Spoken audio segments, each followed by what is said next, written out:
नमस्कार, बहुत स्वागत है आप सभी का। मैं हूं आपके साथ सिरांधा शेखर। आप देख रहे हैं न्यूज 18 स्पेशल। इस बुलेटिन में बात होगी तमाम खास खबरों की। सबसे पहले बात कर लेते हैं हाजीपुर की खबर की। जी हां, 3 दिन पहले हाजीपुर में तकरीबन 22 करोड़ के सोने की लूट हुई, वो भी दिन दहाड़े। लेकिन 3 दिनों बाद भी पुलिस के हाथ खाली हैं। इन सबके बीच लूटे हुए ग्राहकों का गुस्सा सातवें आसमान पर है।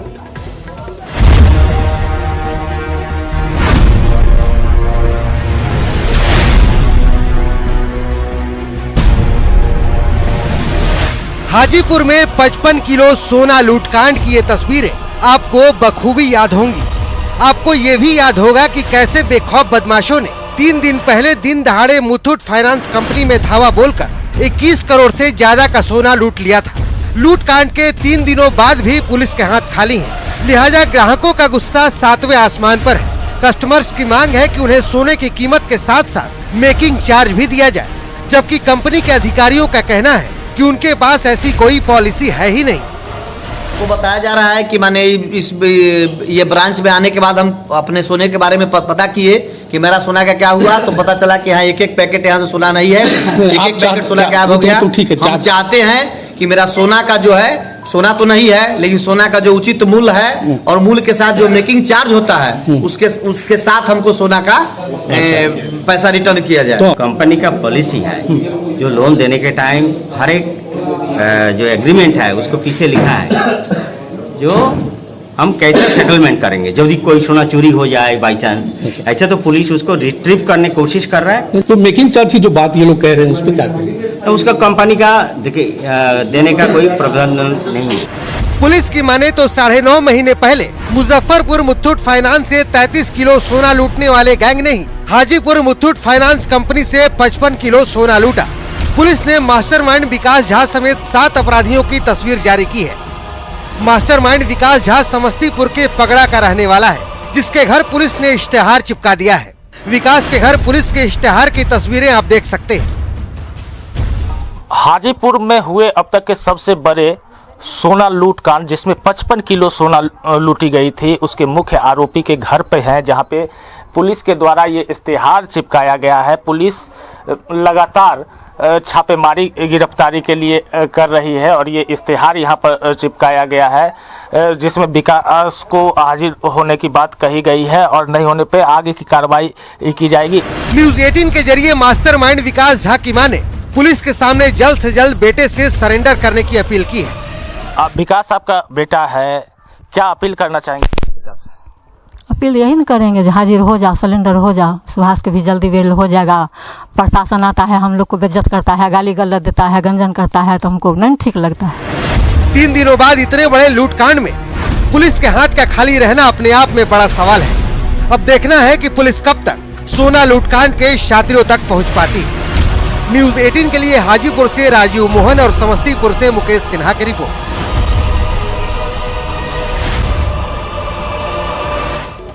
तो एक के बाद एक लूट की घटनाओं को अंजाम दिया जा रहा है और पुलिस कुछ भी पता नहीं लगा पा रही है। जाहिर है लोगों का गुस्सा सातवें आसमान पर है। अब बात कर लेते हैं प्याज की लगातार बढ़ रही कीमतों की। प्याज की कीमतें एक बार फिर लोगों को रुलाने लगी है। बिस्कोमान ने बिहार में 35 किलो रुपए प्याज बेचना शुरू किया तो बिस्कोमान के बाहर खरीदारों की लाइन लग गई। लाइन भी इतनी लंबी कि देखकर दंग रह जाएंगे।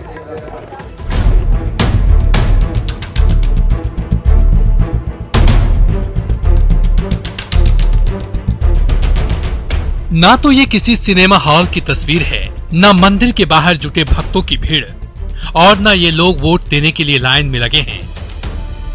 ये आए हैं 35 रुपए किलो प्याज खरीदने। प्याज की बढ़ती कीमतों से लोगों को हो रही परेशानी को देखते हुए बिस्कोमान ने 35 रुपए प्याज बेचने का निर्णय लिया और बिस्कोमान के बाहर खरीदारों की भीड़ लग गई। आप देख सकते हैं कि कितनी लंबी लाइन, जो लोगों की जो लाइन है, जिसमें पुरुष हैं, महिलाएं हैं, सारे लोग जो हैं वो सुबह से लगे हुए हैं। और ये स्थिति है पटना की कि पटना के जो प्याज है वहाँ पे कीमतें जो हैं वो कम होने का नाम नहीं ले रही। किसी को आधा घंटा तो किसी को 1 घंटा लाइन में लगना पड़ रहा है, फिर भी सब खुश हैं क्योंकि बाजार में प्याज 90 से 100 रुपए किलो बिक रहा है। मैं तो फर्स्ट टाइम आई हूँ। मंदिर के बाहर तो लाइन लगती देखा था, लेकिन प्याज के लिए ओ माय गॉड, लेकिन लेना पड़ रहा है सर। 90 रुपए किलो प्याज खाने से बढ़िया 35 रुपए किलो प्याज खाते। प्याज की बढ़ती कीमतों को लेकर जहां विपक्ष सरकार पर निशाना साध रहा है, तो वहीं सत्ता पक्ष के नेताओं का कहना है कि सरकार लोगों तक कम कीमत में प्याज पहुंचाने के लिए प्रयास कर रही है। सरकार का वाकई में कोई कंट्रोल नहीं है। जब विपक्ष में स्मृति ईरानी थी तो प्याज का माला पहन के वो हाउस गई थी, आज वो भूल गई। आज तो पूरे बीजेपी के विधायकों को पार्लियामेंट में प्याज का माला पहन करके जाना चाहिए था।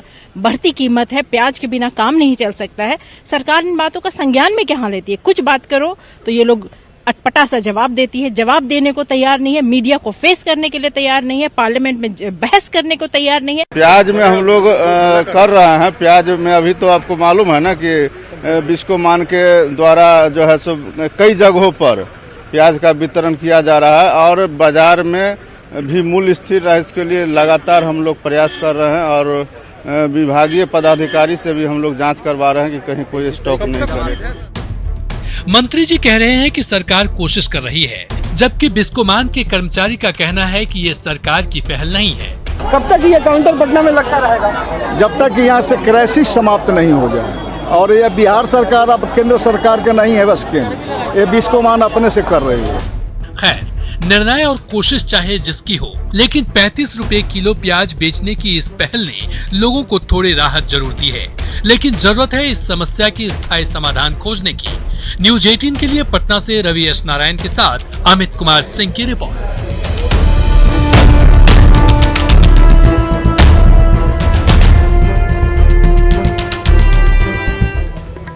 तो पेट्रोल से भी महंगी हो चुकी है प्याज। ये सुनने में आपको थोड़ा अटपटा जरूर लग रहा होगा, लेकिन ये सच है। कच्चे तेल की कीमत में तेजी के कारण पेट्रोल का रेट 1 साल के उच्चतम स्तर तक पहुंच चुका है, लेकिन अभी भी प्याज से कम है।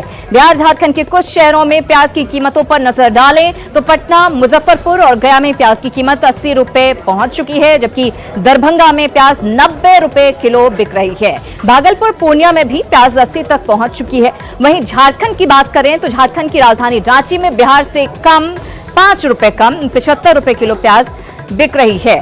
तो प्याज जो है लोगों को रुला रही है और ऐसे में देखना यह होगा कि बिस्कोमान ने जो कदम उठाया है लोगों को इससे कितनी राहत मिलती है, क्योंकि इसका फायदा उठाते हुए लोग जरूर नजर आ रहे हैं, लेकिन कितने लोगों को इसका फायदा मिल सकता है ये देखने वाली बात होगी। तो प्याज के दामों में इजाफे की वजह नासिक से प्याज की कम सप्लाई बताई जा रही है। हालांकि रांची में बिस्कोमान की ओर से 20 जगहों पर सस्ती दर पर प्याज बेचने के फैसले से लोगों को थोड़ी राहत जरूर मिली है। रांची के सब्जी मंडी में प्याज की कीमतों का जायजा लिया सहयोगी भुवन किशोर झा ने। प्याज के दामों में हाल के दिनों में आई उछाल ने आम लोगों को खासा परेशान कर रखा है। राहत की बात यह है कि बिस्कोमान के द्वारा सस्ती दर पे प्याज उपलब्ध कराई जा रही है। इन सब के बावजूद जो छोटे छोटे जो खुदरा व्यापारी हैं या जो थोक बाजार में जो प्याज मिल रहे हैं वो काफ़ी उनके दाम हैं। हम जानना चाहेंगे ये प्याज का दाम आज क्या रेट है इसका? आज हम लोग 75 रुपये बेच रहे हैं। दाम में इतना उछाल क्यों हुआ? आमदनी कम है। ये आज का रेट है 75 रुपये प्याज रांची के सब्जी मंडी में मिल रहा है। हम कुछ लोगों से बात करना चाहेंगे, क्या परेशानी होती है मैडम बताइए। परेशानी तो बहुत हो रहा है। जो प्याज खरीदते थे 2-3 केजी वो अब 250 ग्राम खरीद रही हूँ मैं। हाँ, बहुत दिक्कत हो रहा है प्याज का। प्याज देखिए, हम लोग चाहे वेजिटेरियन हो या नॉन वेजिटेरियन सबको प्याज चाहिए, और दाम इतना ज़्यादा इंक्रीज हो गया है कि लोग सोचने लगते हैं कि प्याज ले कि नहीं ले। हम तो प्याज खाना छोड़ दिए हैं, प्याज खाना छोड़ दिए हैं, क्या करेंगे? पचफोरन उचफोरन से सब्जी पक रहा है, वैसी सब्जी लेते हैं। 80 रुपया जो है बहुत महंगा है। हम लोग रिटायर आदमी हैं हम लोग। कैमरा पर्सन दीपक के साथ भुवन किशोर झा, न्यूज 18 रांची। तो गरीब से लेकर अमीर तक सबकी जरूरत है प्याज, लेकिन कीमत आसमान पर है। सरकार कोशिश जरूर कर रही है, लेकिन कोशिश कहीं ना कहीं नाकाफी साबित हो रही है। अब बात कर लेते हैं उन नन्हे बच्चों की जो अपने स्कूल का पानी बाहर निकाल रहे हैं। जी हां, बिहार की राजधानी पटना के लोग करीब 3 हफ्ते तक परेशान रहे। जल जमाव को लेकर जमकर हंगामा भी हुआ। सरकार ने तमाम घोषणाएं भी की, बावजूद उसके पटना सिटी के 4 स्कूलों में अब भी जल जमाव है, जिसको दूर करने का बीड़ा स्कूल के छोटे छोटे बच्चों ने उठा लिया है।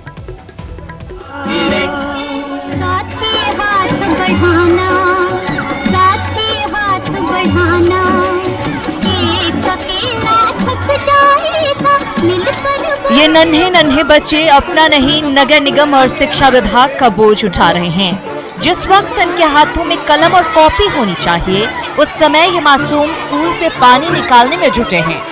तस्वीरें पटना सिटी के बेगमपुर की हैं।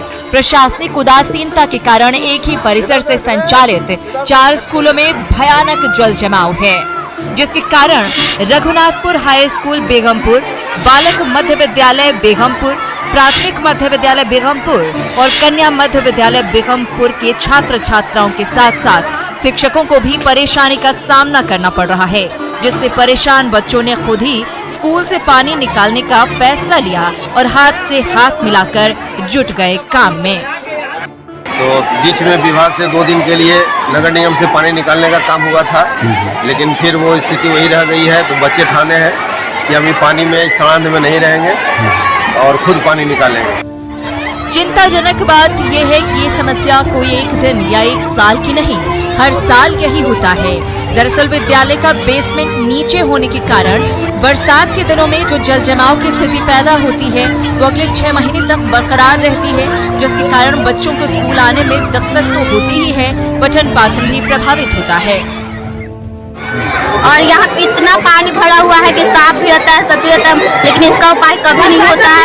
इसमें मट्टी भरा दे, लेकिन हम लोग को खाना नहीं मिले, लेकिन ये मट्टी भरा जाना चाहिए। पटना के जल जमाव को लेकर खूब हंगामा हुआ। सरकार की किरकिरी हुई, बावजूद इसके अगर महीनों बाद भी राजधानी का कोई स्कूल जल जमाव से मुक्त न हो पाए और नन्हे बच्चों को अपने स्कूल से पानी निकालने के लिए श्रमदान करना पड़े, इससे ज्यादा शर्मनाक बात प्रशासन और सरकार के लिए क्या हो सकती है। न्यूज़ 18 के लिए पटना सिटी से मनोज की रिपोर्ट। तो बेहद शर्मनाक ये तस्वीरें कि महीनों बाद अब स्कूल के छोटे छोटे बच्चे अपने स्कूल से पानी बाहर निकाल रहे हैं। बहरहाल खबरों में आगे बढ़ेंगे। बिहार में प्रदूषण का लेवल लगातार बढ़ता जा रहा है। पटना में एयर क्वालिटी इंडेक्स आज दोपहर 12 बजे 415 रहा। वहीं मुजफ्फरपुर राज्य का दूसरा सबसे प्रदूषित शहर है, जहां दोपहर का AQI 405 रखा गया। आज का दिन इस सीजन का बिहार का सबसे प्रदूषित दिन बताया जा रहा है। तो धुएं ने हाल बेहाल कर रखा है बिहार वासियों का। बात पटना की हो या मुजफ्फरपुर की, AQI लेवल लगातार खतरनाक स्तर तक बढ़ रहा है।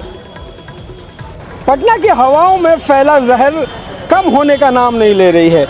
अगर मैं यहाँ पे डाक बंगला चौराहे के ठीक नज़दीक खड़ा हूँ, लेकिन आपको दिखा दूँ कि ये जो आप धुंध देख रहे होंगे, हर चीज़ जो है वो धुंधली नज़र आ रही है और ये है प्रदूषण का असर। यहाँ पे लगातार जो है AQI का जो एयर इंडेक्स है वो लगातार 400 के आंकड़ा पार किए हुए है। अगर आज की बात करें तो आज सुबह 10 बजे तक इसका आंकड़ा जो है 417 है। अब ज़रा सोच सकते हैं कि 400 के ऊपर आंकड़ा बेहद खतरनाक होता है। और ये स्थिति आप ज़रा देखिए कि लगातार आपको दिखाने की कोशिश कर रहे हैं कि यहाँ पे स्थिति कितनी खतरनाक है। कैमरा पर्सन से कहेंगे कि वो आपको दिखाएं कि यहाँ पे वो आपको PM 2.5 जो है वो लगातार, जो लोग हैं वो मास्क पहन कर निकल रहे हैं। ऐसे निकलने की स्थिति में नहीं है। जो लोग आते जाते हैं उनसे जानते हैं। आप मास्क पहन कर घूमना पड़ रहा है आपको? जी सर। कितनी स्थिति पटना का पोल्यूशन का बुरा है? मत कहिए, बुरी हाल है सर। क्या परेशानियां हो रही हैं?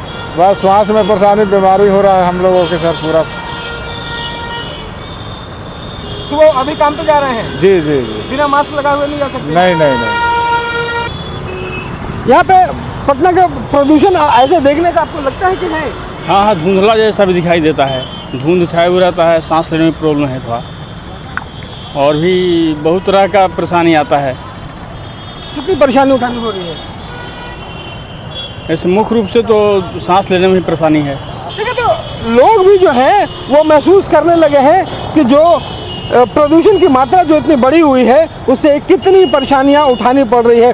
बातें हो रही हैं, बैठकें हो रही हैं, कहा जा रहा है कि इस पर काम हो रहा है, लेकिन लगातार जो आंकड़ा है वो 400 से नीचे उतरने का नाम नहीं ले रहा है। पटना के अगर कहें कि टॉप 10 शहर पूरे देश भर के, तो उसमें पटना जो है वो लगातार अव्वल बना हुआ है, जो कि बेहद खतरनाक है। कैमरा पर्सन राजेश के साथ रवि एस नारायण, न्यूज़ 18 पटना। तो बीते दिनों सरकार ने बैठक की थी और कई सारे निर्देश भी जारी किए गए थे, लेकिन लगता नहीं है उन निर्देशों का कुछ असर हो रहा है। पटना वासियों के सांस पर संकट कायम है। बहरहाल इसी के साथ न्यूज़ 18 स्पेशल में फिलहाल इतना ही, लेकिन न्यूज़ 18 बिहार झारखंड पर खबरों का सिलसिला लगातार जारी है।